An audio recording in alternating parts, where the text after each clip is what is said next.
The second component that we'll examine in Domain 3, Instruction, is the component Engaging Students in Learning.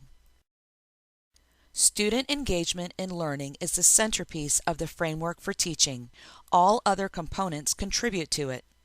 When students are engaged in learning, they are not merely busy, nor are they only on task.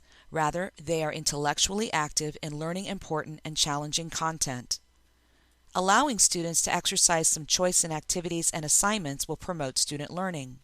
A teacher might also permit students to select their own groups.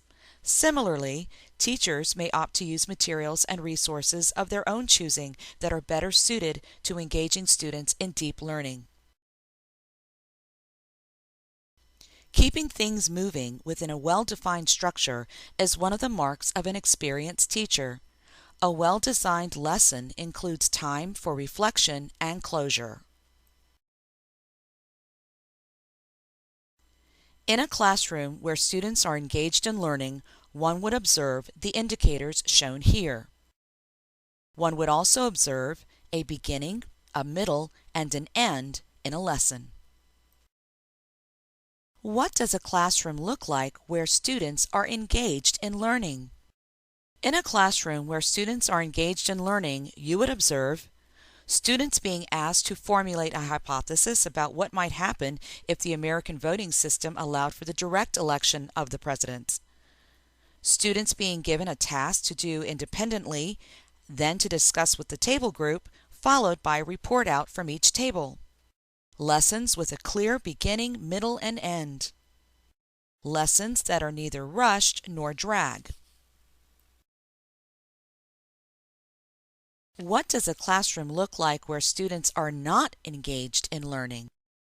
In a classroom where students are not engaged in learning, you might observe that the lesson assignment is to fill out a worksheet using an established procedure, or the lesson drags, or the lesson feels rushed. In summary, in a classroom where students are engaged in their learning, they are developing their understanding through what they do, and they are asked to think, to make connections, to formulate and test hypotheses, and to draw conclusions.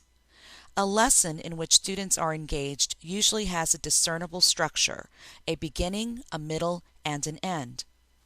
A critical question for an observer in determining the degree of student engagement is, what are the students being asked to do? If the answer to that question is that they are filling in blanks on a worksheet or performing a rote procedure, they are unlikely to be cognitively engaged. This concludes this presentation, Engaging Students in Learning.